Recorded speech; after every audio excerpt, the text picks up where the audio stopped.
पण जेवढ्या लाडाच्या बहिणी आहेत त्याच्यापेक्षा अर्ध्या बहिणी कुत्र्यासारख्या वनवन फिरत आहे. भर उन्हीत टेम्परेचर खूप भयानक आहे. डिसेंबर जानेवारीपासून अजिबात पैसे मिळालेले नाही. KYC करा, KYC करा. त्या महिला 50 रुपये घेऊन KYCला जाते. तो KYCवाला सांगते KYC बंद झाली. 46-47 त्या तापमानात वन फिरून राहिले आहे. बिना चप्पलच्या बिना स्टॉलच्या असे फिरून राहिले आहे. कशासाठी की त्यांना 1500 रुपये मिळून राहिले नाही म्हणून. आमचं असं म्हणणं आहे की सगळ्यांना 1500 रुपये द्या, सगळ्यांचे बंद करा. मी त्यांच्याकडे कंप्लेंट घेऊन गेली तर ते वरून आम्हाला म्हणतात की आमच्याकडे वेळ नाही आहे, आम्हाला बाकीचे पण कामं आहे. मग आम्ही पण आमची वेळ सोडून, आमचं कॉलेज सोडून, आमचे कामं सोडून आम्ही एवढं उन्हात माळासारखं त्यांच्या मागे आमच्या कंप्लेंट घेऊन धावत आहे. आम्हाला पण अडचण आहे. KYC होऊनही पैसे मिळत नसल्यानं अमरावतीत लाडक्या बहिणींनी हा असा संताप व्यक्त केला. मुख्यमंत्री माझी लाडकी बहीण योजनेअंतर्गत दर महिन्याला 1500 रुपये पात्र महिलांच्या खात्यात जमा केले जातात. पण निवडणुका संपल्यानंतर सरकारनं पात्र महिलांना KYC बंधनकारक केली. अनेक महिलांची KYC होऊनही गेल्या काही महिन्यांपासून त्यांच्या खात्यात योजनेचे पैसे आलेच नाहीयेत. त्यामुळे अमरावतीत संतप्त झालेल्या लाडक्या बहिणी थेट जिल्हाधिकारी कार्यालयावर धडकल्या.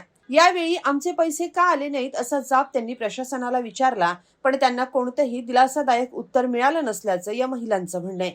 पैसे येणं बंद झाल्याचं कारण अद्यापही कळालं नसून अनेक महिन्यांचे पैसे अडकलेत अशी तक्रार महिलांनी उपजिल्हाधिकाऱ्यांकडे केली आहे. डिसेंबरपासून पैसे मिळालेले नाही आहे. त्याकरिता KYC सांगितली होती. त्याच्या कारणानं ते अंगणवाडीची जी अधिकारी आहे त्यांनी जर स्ट्रिक केलं असतं, जी अंगणवाडीची सेविका आहे ती घरपोच येऊन सांगितलं असतं की 31 तारीख आखरीची आहे, तुम्ही KYC करा, तर आम्ही पटकन केलं असतं. त्याच्यानंतरही त्यांनी निवेदन दिलं होतं की मार्चची आखरी तारीख आहे. त्याच्यानंतरही एप्रिल महिन्यात 30 तारीख दिली होती. असं करता करता आम्ही कागदपत्र हे सुद्धा सगळे जमा करूनही आम्हाला आज इथं बालविकास भवनमध्ये येऊन आम्हाला त्यांनी सांगितलं की रिजेक्ट झालेलं आहे. आता याच्यावर काहीच करू शकत नाही. त्या कारणास्तव आम्ही जिल्हा अधिकारी सरांना भेटायला आलो होतो. तेही सर मीटिंगमध्ये असल्याकारणानं तेही भेटू शकत नाही. त्यांचे PA आले. आता वापस आम्हाला बाल विकास भवनमध्ये जायचं आहे. आता तिथं काय ठरेल हे आता समोरची प्रोसिजर आहे, हे काही माहीत नाही आहे. पण जेवढ्या लाडाच्या बहिणी आहेत त्याच्यापेक्षा अर्ध्या बहिणी कुत्र्यासारख्या वनवन फिरत आहे. भर उन्हीत टेम्परेचर खूप भयानक आहे. त्याच्यामुळं आता काय करायचं आहे ते अधिकारी करतील. KYC तर सर्वांची करावी. नाही, नवीन KYC जर करायची असेल तर सर्वांची चालू करावी, नाही तर A to Z जेवढ्याही महिला आहे यांची पण बंद करावी. आणि इथून इथे बऱ्याचशा 50 महिला आलेल्या आहे. इतर पुन्हा तापमानात 46-47 त्या तापमानात वन फिरून राहिले आहे. बिना चप्पलच्या बिना स्टॉलच्या असे फिरून राहिले आहे. कशासाठी की त्यांना 1500 रुपये मिळून राहिले नाही म्हणून. आमचं असं म्हणणं आहे की सगळ्यांना 1500 रुपये द्या, सगळ्यांचे बंद करा. नाही तर नवीन KYC चालू करा. डिसेंबरचा हप्ता बंद झाला आहे. डिसेंबरपासूनचा हप्ता बंद झाला आहे. KYC केली, अप्रूव्ह दाखवली, तरी पण महिला बालविकासमध्ये रिजेक्ट दाखवत आहे. गेले आहे मुख्यमंत्री लाडक्या बहिणी. सगळ्यांनाच गरज आहे. मोठमोठ्यांना भेटून राहिले, गरिबांना भेटून नाही राहिले. लाडकी बहीण योजनेचे पैसे येणं अचानक बंद झाल्यानं महिलांना आर्थिक अडचण येत असल्याचं त्यांचं म्हणणं आहे. KYC रद्द झाल्यानं पुन्हा करण्याबाबत सरकारकडून सांगितलं जातं, पण त्यात येणाऱ्या अडचणी दूर होत नसल्याचं महिलांचं म्हणणं आहे. तर काही महिलांना मल्टिपल फॅमिलीमध्ये टाकून न कळत अपात्र केल्याचं सांगितलंय.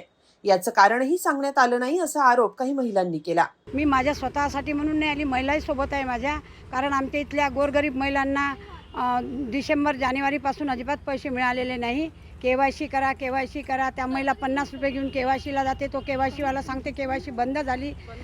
सकाळी 11 वाजतापासून त्या महिला बालविकासमध्ये गेल्या. तिथे एक मॅडम होती, तिने आम्हाला टेबलचा इकडून काढून दिलं, कॉम्प्युटर बंद करून दिला. तिने सांगितलं की इथं महिलांनी कल्ला करायचा नाही. कल्ला सहन होत नाही तर तिने राजीनामा देऊन द्यायचा, नोकरी करायची नाही. कारण महिलांचा कल्ला महिलांना सहन होत नाही तर कशाला नोकरी करायची. आम्ही 11 वाजतापासून खेडेगावातून आलो.